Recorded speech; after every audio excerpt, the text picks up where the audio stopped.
સુરતમાં ગેરકાયદે બાંધકામો ઠેર ઠેર બની રહ્યા છે, ત્યારે આ ગેરકાયદે બાંધકામો ન માત્ર બિલ્ડરો પણ શાસક પક્ષના નેતાઓ પણ કરતા હોવાનું સામે આવી રહ્યું છે। ત્યારે કોંગ્રેસના નેતા દ્વારા આવી જ એક ગેરકાયદે બાંધકામમાં થયેલી શાળા વિશે ફરિયાદ કરાઈ હતી, જેથી તંત્ર દ્વારા આખરે શાળાને સીલ કરાઈ છે।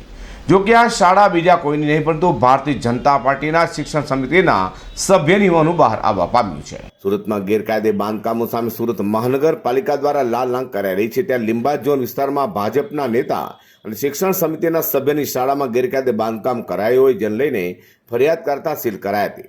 વાત એમ છે કે ગોડાદરા વિસ્તારમાં બનાવવામાં આવેલી અરિહંત એકેડેમી સ્કૂલ લીંબાયત ઝોન દ્વારા આખરે સીલ કરી દેવાય છે। કોંગ્રેસી નેતા અને પૂર્વ કોર્પોરેટર અસલમ સાયકલવાળા દ્વારા ફરિયાદ કરાઈ રહી હતી। શાળાનો ત્રીજો અને ચોથો માળ ગેરકાયદે બાંધ્યોના પૂર્વ કોર્પોરેટર દ્વારા ફરિયાદ કરાઈ હતી। સાંજે સ્કૂલ છૂટી ગયા બાદ લીંબાયત ઝોને સીલિંગની કાર્યવાહી કરી હતી। વધુમાં શાળા શિક્ષણ સમિતિના સભ્ય અનુરાગ કોઠારીની હતી। છેલ્લા 3 મહિનામાં શાળાના 2 માળ ગેરકાયદે વધારાયા હતા। વિદ્યાર્થીઓની સુરક્ષા અને સલામતીને ધ્યાનમાં રાખી તાત્કાલિક ડિમોલિશન કરવા લખિત ફરિયાદ કરાઈ હતી। પાલિકાના ઇન્ચાર્જ કમિશનર એવા કલેક્ટરે પૂર્વ કોર્પોરેટર અસલમ સાયકલવાળાએ ફરિયાદ કરી હતી। આ સ્કૂલમાં અગાઉ 2 વખત નોટિસ આપી ડિમોલિશન પણ કરાયું હતું। ઉપરાંત 1.15 લાખ વહીવટી ચાર્જ પણ પાલિકાએ વસૂલ્યો હતો।